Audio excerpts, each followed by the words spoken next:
Hello friends, मैं राघवेंद्र सिंह आप सभी का अपने YouTube channel RP career point में स्वागत करता हूं। जिसने भी अभी तक चैनल सब्सक्राइब नहीं किया हो चैनल सब्सक्राइब कर ले और अगर वीडियो पसंद आए तो लाइक शेयर करना ना भूलें। आज हम एमपी डेट का सीडीपी का दूसरा प्रैक्टिस सेट स्टार्ट कर रहे हैं। चलिए देखते हैं पहला क्वेश्चन। मानव विकास की वह अवस्था जिसे सुनहरी अवस्था कहा जाता है वह कौन सी है? शैशवावस्था, बाल्यावस्था, किशोरावस्था, प्रौढ़ावस्था। इसका right answer option number B, बाल्यावस्था। कोल एंड ब्रूस ने बाल्यावस्था को सुनहरी अवस्था कहा है तथा संवेगात्मक विकास का अनोखा काल भी कहा है कोल एंड ब्रूस ने। इसलिए इसका right answer option number B, बाल्यावस्था। चलिए देखते हैं नेक्स्ट क्वेश्चन।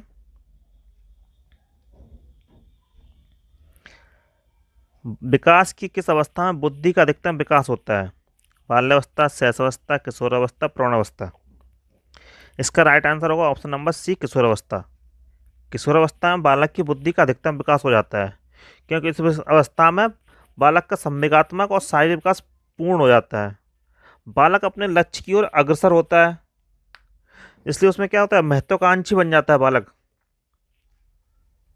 इसलिए माना जाता है कि बुद्धि का अधिकतम विकास किशोरावस्था में हो जाता है। चलिए देखते हैं नेक्स्ट क्वेश्चन।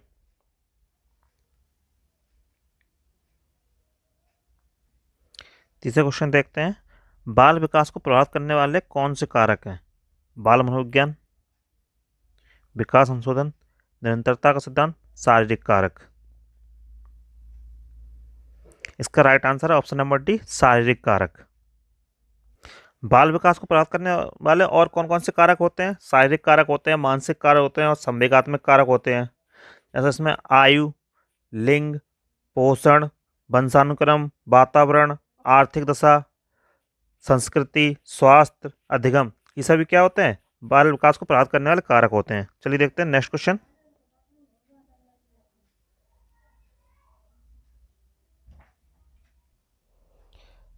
वंशानुक्रम व्यक्ति की जन्मजात विशेषताओं का पूर्ण योग है, यह कथन किसका है? पी जिसबर्ट्स का, B N Jha, Woodworth, James driver.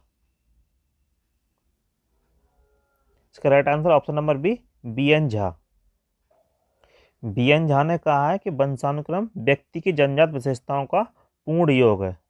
इसमें क्या होता है, शारीरिक और मानसिक विकास जो होता है वंशानुक्रम के अनुसार निर्धारित होता है। वंशानुक्रम में क्या होता है कि आनुवंशिक गुण जो होते हैं वो बच्चे अपने माता पिता और पूर्वजों से प्राप्त करते हैं। चलिए देखते हैं नेक्स्ट क्वेश्चन। समाजीकरण की निम्नलिखित में से कौन सी अवस्था है? प्रारंभिक बाल्यावस्था, जन्मकाल, किशोरावस्था, प्रौढ़ावस्था। इसका राइट आंसर होगा ऑप्शन नंबर ए, प्रारंभिक बाल्यावस्था। क्योंकि प्रारंभिक बाल्यावस्था में बालक समाज से जुड़ने लगता है। इस अवस्था में बालक विभिन्न सामाजिक गतिविधियों के संपर्क में आता है। समाज के जो विभिन्न पहलू होते हैं उनको भली भांति समझने की कोशिश करता है। वह अधिगम क्षमता का विकास भी इसी अवस्था में प्रारंभ करता है वो। इसलिए इसका राइट आंसर होगा ऑप्शन नंबर ए। देखते हैं, मैं और मुझे का सिद्धांत किसे कहा जाता है? एरिक्सन का सिद्धांत, मीट का सिद्धांत, कूले का सिद्धांत या दुर्खीम का सिद्धांत। इसका राइट आंसर होगा मीट का सिद्धांत। मीट का सिद्धांत क्या कहता है? मीट का सिद्धांत कहता है कि हर व्यक्ति शुरुआत में खुद को वरीयता देता है। खुद मतलब मैं, लेकिन कुछ दिनों बाद उसे पता चलता है कि उसके हितों की पूर्ति दूसरों के हितों से जुड़ी रहती है। स्वार्थी से समूह भावना की ओर वो जाने लगता है। इसलिए ये मैं और मुझे का सिद्धांत कहा जाता है। कूले का सिद्धांत क्या कहता है? कूले का सिद्धांत कहता है कि समाज रूपी दर्पण व्यक्ति के लिए एक आईने का कार्य करता है, जिसमें वह खुद की कमियां तथा मजबूती दोनों चीज़ों को वह समाज के नजरिए से देखता है। दुर्खीम का सिद्धांत क्या कहता है? दुर्खीम सिद्धांत कहता है कि कोई व्यक्ति जानबूझकर सामाजिक नहीं बनता, लेकिन ठुकरा जाने पर बहिष्कृत होने या हंसी का पात्र बनने या दंडित होने के डर से वह निजी स्वार्थ से सामाजिक हितों में जाने लगता है। एरिक्सन का सिद्धांत क्या कहता है? एरिक्सन का सिद्धांत कहता है कि मूल अभिरुचि इस बात में थी कि बालकों, किशोरों आदि में व्यक्तिगत पहचान किस तरह से विकसित होती है, समाज उस पहचान को बनाने के किस तरह से मदद करता है। एरिक्सन के सिद्धांत को मनोसामाजिक सिद्धांत भी कहा जाता है। चलिए देखते हैं नेक्स्ट क्वेश्चन। निम्नलिखित में से कौन सामाजिकरण को प्रभावित करने वाले कारक हैं? शैशव काल, उत्तर बाल्यावस्था, परिवार या किशोरावस्था? इसका राइट आंसर होगा परिवार, क्योंकि परिवार सामाजिकरण को प्रभावित करने वाला प्रमुख कारण माना जाता है, क्योंकि पारिवारिक परिवेश से ही सामाजिकरण का विकास होता है, इसलिए परिवार को ही महत्वपूर्ण सामाजिक कारण माना गया है। मनुष्य क्या है? मनुष्य एक सामाजिक प्राणी है, और बालक की प्रथम पाठशाला क्या होती है? बालक की प्रथम पाठशाला परिवार ही है, जो है समाज का अहम हिस्सा होता है, इसलिए सामाजिकरण को प्रभावित करने वाला महत्वपूर्ण कारक परिवार को माना गया है। चलिए नेक्स्ट क्वेश्चन देखते हैं। बुद्धि वह शक्ति है जो हमें समस्याओं का समाधान करने और उद्देश्यों को प्राप्त करने की क्षमता देती है। बुद्धि के संदर्भ में कौन सा कथन सही है? किसने कहा है? पिंटन ने, स्टर्न ने, रायबर्न ने या कॉविन ने? इसका राइट आंसर होगा ऑप्शन नंबर सी, रायबर्न। बुद्धि से क्या होता है? बुद्धि से मानव में रचनात्मक एवं सृजनशील क्षमताओं का विकास होता है। चलिए नेक्स्ट क्वेश्चन देखेंगे। भाषा एक माध्यम है भावों को अभिव्यक्त करने का, विचारों को अभिव्यक्त करने का, भावों एवं विचार दोनों को व्यक्त करने का, उपरोक्त में से कोई नहीं। इसका राइट आंसर होगा ऑप्शन नंबर सी, भाव एवं विचार दोनों को अभिव्यक्त करने का। भाषा के जरिए क्या करते हैं हम? भाषा जरिए अपने भावों विचारों को समझते हैं, समझाते हैं, दूसरों को संवाद करते हैं एक दूसरे से, इसलिए भाषा भाव और विचार दोनों को अभिव्यक्त करने का एक माध्यम है। चलिए नेक्स्ट क्वेश्चन देखेंगे। सृजनात्मकता क्या है? समस्याओं के मौलिक और अपसारी समाधानों को अथवा तैयार करने की योग्यता, बुद्धि का संयोजन, बुद्धिलब्धि से प्रभावित करना या उपरोक्त सभी? इसका राइट आंसर होगा ऑप्शन नंबर ए, समस्याओं के मौलिक और अपसारी समाधानों को क्या कहते हैं? सृजनात्मकता कहते हैं। सृजनात्मक का संबंध किससे होता है? सृजनात्मक का संबंध होता है संज्ञानात्मक विकास से। संज्ञानात्मक विकास के साथ साथ सृजनात्मकता का विकास भी तीव्र गति से होता है। सृजनात्मकता क्या करती है? बुद्धि को विकसित करती है, जिससे समस्याओं के समाधानों को महत्वपूर्ण भूमिका निभाती है। चलिए देखेंगे नेक्स्ट क्वेश्चन। बुद्धि लिंग पर निर्भर करती है, इस कथन से आप पूर्णतः सहमत हैं, पूर्णतः असहमत हैं, आंशिक रूप से सहमत हैं या कुछ निश्चित नहीं है? इसका राइट आंसर होगा ऑप्शन नंबर बी, पूर्णतः असहमत है। बुद्धि का लिंग से कोई लेना देना नहीं होता है। बुद्धि लिंग से निर्धारित नहीं होती है, बुद्धि परिस्थितियों से निर्धारित होती है। जिस माहौल में बालक रह रहा है, कैसे माहौल में बालक पढ़ रहा है, उसके हिसाब से बालक की बुद्धि का विकास होता है, इसलिए बुद्धि लिंग पर निर्भर नहीं होती है। ये बात से आप पूर्णतः असहमत हैं। चलिए देखते हैं नेक्स्ट क्वेश्चन।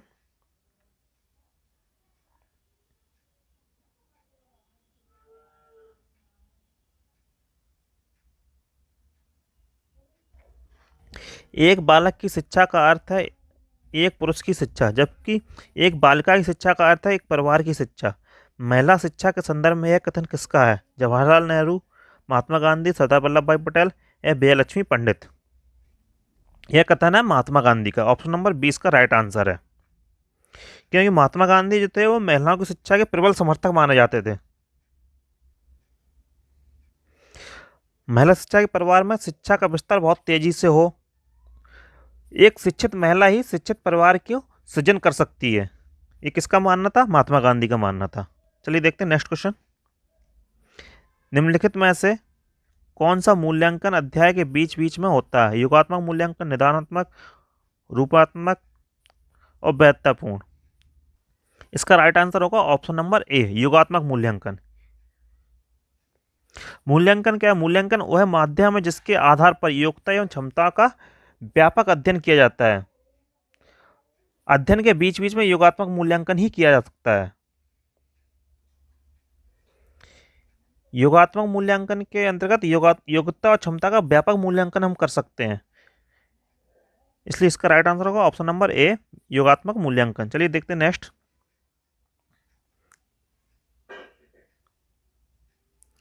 जब परीक्षार्थियों की संख्या सर्वाधिक हो तो उनके मूल्यांकन के लिए किस प्रकार के प्रश्न का प्रयोग किया जाता है? वस्तुनिष्ठ, लघुत्तरीय, निबंधात्मक या चित्रात्मक? इसका राइट आंसर है ऑप्शन नंबर ए, वस्तुनिष्ठ प्रश्न। वस्तुनिष्ठ प्रश्न में क्या होता है कि 4-5 ऑप्शन दिए जाते हैं, इसमें किसी एक सही विकल्प को चुनना होता है बालक को। ये क्या होता है, ये परीक्षार्थियों के लिए बहुत ही सुगम और आसान तरीका होता है ज़्यादा अभ्यर्थियों की परीक्षा लेने के लिए। इसके लिए इसका राइट आंसर होगा ऑप्शन नंबर ए। चलिए देखते हैं नेक्स्ट क्वेश्चन नंबर 15। मूल्यांकन का मुख्य उद्देश्य होना चाहिए शिक्षार्थियों की उपलब्धि को मापना, यह निर्णय लेना कि क्या पढ़ाना है, सीखने में होने वाली कमियों का निदान, शिक्षार्थियों की त्रुटियों को निकालना। इसका राइट आंसर होगा सी, सीखने में होने वाली कमियों का निदान करना। मूल्यांकन से हम क्या करते हैं कि जो कमियां रह गई हैं उनको हम दूर करते हैं। मूल्यांकन का स्वरूप कैसा होना चाहिए, मूल्यांकन का मूल स्वरूप सार्थक और सकारात्मक होना चाहिए। चलिए देखते हैं नेक्स्ट। निम्न में से कौन समावेशी शिक्षा की प्रक्रिया है, सामाजिक प्रक्रिया, संस्था रहित, समानता प्रक्रिया, कक्षा शिक्षा। इसका राइट आंसर होगा ऑप्शन नंबर बी, संस्था रहित शिक्षा।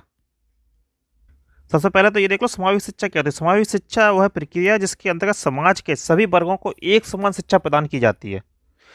इसमें किसी भी स्तर का भेदभाव नहीं होता है। और संस्था रहित शिक्षा का मुख्य उद्देश्य ये है क्योंकि समाज का कोई भी वर्ग, स्वतंत्र समूह कहीं भी किसी भी प्रकार से शिक्षा ग्रहण कर सकता है, इसलिए संस्था रहित शिक्षा समाजीकरण की प्रक्रिया है। चलिए देखते हैं नेक्स्ट। भाषा एवं संप्रेषण अधिगम अशक्तता को निम्न में से क्या कहा गया है, डिस्माफिया, एलेक्सिया, अफेजिया, डिस्थीमिया। इसका राइट आंसर होगा अफेजिया। इसमें क्या होता है अफेजिया में कि बालक भाषा एवं संप्रेषण संबंधी समस्याओं से ग्रसित रहता है और भाषा को सही ढंग से समझ नहीं पाता है और नहीं भाषा का सही उच्चारण कर पाता है वो। इसलिए इसमें ऐसे बच्चों में भाषा संप्रेषण संबंधी विकार भी उत्पन्न हो जाते हैं, इसलिए इसका राइट आंसर है अफेजिया। चलिए देखते हैं नेक्स्ट क्वेश्चन। निम्नलिखित में से कौन शारीरिक रूप से विकलांग बालकों की श्रेणी में नहीं आते हैं, दृष्टि दोषयुक्त छात्र, श्रवण दोषयुक्त, मानसिक दोषयुक्त या वाणी दोषयुक्त। इसका राइट आंसर होगा मानसिक दोषयुक्त बालक। छात्र जो होते हैं वो शारीरिक रूप से विकलांग श्रेणी में नहीं आते हैं। दृष्टि दोषयुक्त बालक जो होते हैं वो आंखों से देख नहीं सकते हैं। श्रवण दोषयुक्त बालक जो होते हैं वो बालक सुन नहीं सकते हैं। वाणी दोषयुक्त बालक जो होते हैं वो बालक बोलने में सक्षम नहीं होते हैं, इसलिए इसका राइट आंसर है ऑप्शन नंबर सी, मानसिक दोषयुक्त बालक। चलिए देखते हैं नेक्स्ट।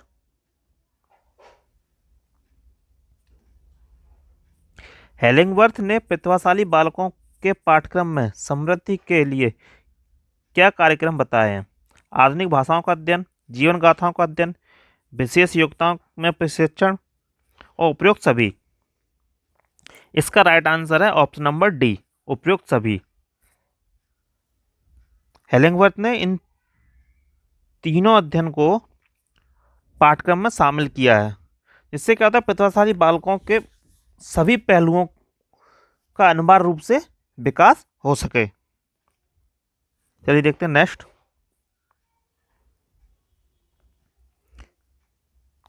सृजनात्मक बालक के परीक्षण के लिए किन किन तरीकों को अपनाया जाता है, चित्रपूर्ण परीक्षण, वृत्त परीक्षण, टीन के डब्बे का परीक्षण, उपरोक्त सभी। इसका राइट आंसर होगा ऑप्शन नंबर डी, उपरोक्त सभी। क्योंकि इन उपकरणों के माध्यम से बालक क्या करता है, बालक सीखता है, अपनी क्षमताओं के अनुरूप अध्ययन करता है, उन्हें भली भांति समझने की कोशिश करता है और वस्तुओं में परिवर्तन लाने की कोशिश करता है, इसलिए इसका राइट आंसर है ऑप्शन नंबर डी, उपरोक्त सभी। चलिए देखते हैं नेक्स्ट। सीखना अनुभव या व्यवहार में परिवर्तन है, यह कथन किसका है, यह कथन है गेट्स का। गेट्स ने कहा है कि सीखना अनुभव एवं व्यवहार का परिवर्तन है। चलिए देखते हैं नेक्स्ट। सीखने की किस विधि का प्रतिपादन बंडूरा द्वारा किया गया है, प्रेक्षण द्वारा सीखना, विवेचना विधि द्वारा सीखना, निरीक्षण विधि द्वारा सीखना, प्रयोग विधि द्वारा सीखना। इसका राइट आंसर है ऑप्शन नंबर ए, प्रेक्षण द्वारा सीखना। बंडूरा ने कौन सी विधि का प्रतिपादन किया, प्रेक्षण द्वारा सीखना, इसलिए right answer option number A. इसमें क्या होता है, बालक स्वयं करके सीखता है, जिससे उसमें क्या है, व्यवहारिक ज्ञान को दर्शाता है। और इसमें क्या शिक्षक क्या होता है, मार्गदर्शक की भूमिका निभाता है, जबकि बालक क्या करता है, बालक स्वयं करके सीखता है। चलिए देखते हैं नेक्स्ट। सूक्ष्म शिक्षण चक्र में निम्नलिखित में से क्या सम्मिलित नहीं है? पृष्ठपोषण, पुनः शिक्षण, पाठ नियोजन, सामाजिक अंतःक्रिया। इसका राइट आंसर है ऑप्शन नंबर डी, सामाजिक अंतःक्रिया। सामाजिक अंतःक्रिया सूक्ष्म शिक्षण में शामिल नहीं होती है। सामाजिक अंतःक्रिया जो व्यापक शिक्षण चक्र होता है ना, उसमें शामिल होती है। इसमें क्या करते हैं, अपने विचारों का आदान प्रदान करते हैं। सूक्ष्म शिक्षण के बारे में थोड़ा समझ लेते हैं यहाँ। सूक्ष्म शिक्षण के 6 चक्र होते हैं। पहला योजना निर्माण, दूसरा शिक्षण, तीसरा प्रतिपुष्टि, चौथा फिर से रिपीट होने लगते हैं यहाँ से, पुनः योजना निर्माण, पुनः शिक्षण, पुनः प्रतिपुष्टि। सूक्ष्म शिक्षण का जो चक्र होता है, जो स्टैनफोर्ड विश्वविद्यालय के अनुसार 45 मिनट का होता है, और भारतीय शिक्षण चक्र के अनुसार वो 36 मिनट का होता है। चलिए देखते हैं नेक्स्ट। क्रियात्मक अनुसंधान के प्रवर्तक कौन है? John W West, Stephen M Corey, Kurt Lewin, या इनमें से कोई नहीं। इसका right answer option number B, Stephen M Corey. चलिए नेक्स्ट देखते हैं। रुचि, आदत व सामुदायिक किस प्रकार के प्रेरक के उदाहरण हैं? जन्मजात प्रेरक, मनोवैज्ञानिक प्रेरक, अर्जित प्रेरक, या स्वाभाविक प्रेरक। इसका राइट आंसर है ऑप्शन नंबर सी, अर्जित प्रेरक। अर्जित प्रेरक को क्या करते हैं, अर्जित प्रेरक को हम सीखते हैं।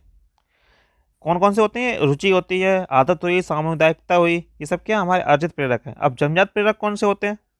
जो हमारे जन्म से ही पाए जाते हैं, जैसे भूख, प्यास, काम, निद्रा, विश्राम, ये सब क्या है, जन्मजात प्रेरक है। मनोवैज्ञानिक प्रेरक, मनोवैज्ञानिक प्रेरक कौन कौन से होते हैं? जो मनोवैज्ञानिक दशाओं को उत्पन्न करते हैं, जैसे क्रोध, भय, प्रेम, दुख, आनंद, ये सब क्या है, मनोवैज्ञानिक प्रेरक हुए। स्वाभाविक प्रेरक कौन कौन से होते हैं हमारे? जो हमारे स्वभाव में पाए जाते हैं, जैसे खेल, अनुकरण करना, सुझाव, प्रतिष्ठा, सुख प्राप्ति, ये सब क्या हुए, स्वाभाविक प्रेरक हो गए हैं। 2 प्रेरक और होते हैं हमारा, एक होता है सामाजिक प्रेरक। सामाजिक प्रेरक में क्या आता है, जैसे आत्म सुरक्षा, आत्म प्रदर्शन, जिज्ञासा, रचनात्मकता, ये कौन से होते हैं, सामाजिक प्रेरक होते हैं। कृत्रिम प्रेरक, कृत्रिम प्रेरक में दंड है, पुरस्कार है, प्रशंसा है, सहयोग है, सामूहिक कार्य की प्रेरणा है, ये सब क्या हुआ, कृत्रिम प्रेरक हो गए। तो देखते हैं नेक्स्ट क्वेश्चन। विद्यालय में विद्यार्थियों को कैसे प्रेरित करना उचित है? चुने गए अध्ययन द्वारा, प्रासंगिक अध्ययन द्वारा, गहन अध्ययन द्वारा, या सस्वर अधिगम द्वारा। इसका राइट आंसर है ऑप्शन नंबर डी, सस्वर अधिगम द्वारा। सस्वर अधिगम द्वारा इसमें व्यक्तियों में रचनात्मकता का उचित विकास होता है। सस्वर अधिगम के माध्यम से बालकों में अधिगम क्षमता का बहुत तेजी से विकास होता है, इसलिए सस्वर अधिगम द्वारा अभिप्रेत करना उचित माना गया है। चलिए नेक्स्ट देखते हैं। निम्नलिखित में से कौन से संवेग के प्रकार हैं? भय, करुणा, भूख, या ये सभी। इसका right answer option number D, ये सभी। भय, करुणा, भूख, ये सभी क्या है, संवेग हमारे। एक होता है मूल प्रवृत्ति और संवेग। कितने मूल प्रवृत्ति और संवेग कितने होते हैं? 14 मूल प्रवृत्तियाँ होती हैं, और 14 ही, जितनी मूल प्रवृत्तियाँ हैं उनके उतने ही संवेग होते हैं। जैसे यहाँ संवेग दिया भय, भय का मूल प्रवृत्ति क्या होगी, पलायन। करुणा दिया है, करुणा का होगा तुम्हारा शरणागति। भूख दी है, भूख का हो जाता है भोजनावेशण बोलते हैं, या भोजन बोल सकते हैं, कुछ भी बोल सकते हैं। और इस संवेग और मूल प्रवृत्ति किसने दी है? ये दी है मैकडूगल ने। इन्होंने 14 मूल प्रवृत्तियों के आधार पर 14 संवेग बताए हैं। चलिए नेक्स्ट देखते हैं।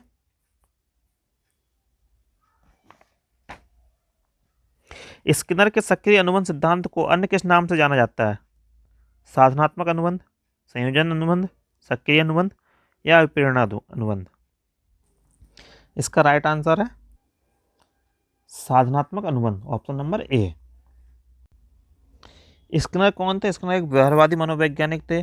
कहाँ के थे ये? अमेरिका के थे। इनके अनुबंध सिद्धांत को और भी नाम होते हैं, जैसे क्रिया प्रसूत अधिगम सिद्धांत, आर टाइप अनुबंध सिद्धांत, नैमित्य अनुकूलन सिद्धांत, सबलीकरण अनुक्रिया सिद्धांत, अनुक्रिया उद्दीपन सिद्धांत, प्राचीन अनुबंध सिद्धांत। ये सब इनके अन्य नाम है। चलिए देखते हैं नेक्स्ट। मैकडोनाल्ड के अनुसार विवरण अधिगम प्रक्रिया के कितने भाग होते हैं? 2, 3, 4, 5। इसका राइट आंसर है ऑप्शन नंबर बी, 4। कितने भाग होते हैं? 4 भाग होते हैं। कौन कौन से होते हैं?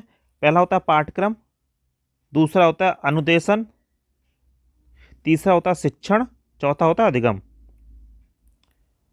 पाठ्यक्रम, अनुदेशन,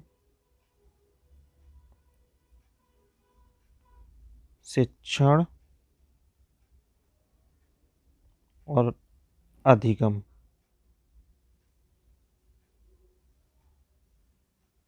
ये 4 भाग होते हैं इनके। अध्यापक जो होता है पाठ्यक्रम के अनुसार अनुदेशन तैयार करता है और शिक्षण क्रियाओं का आयोजन करता है।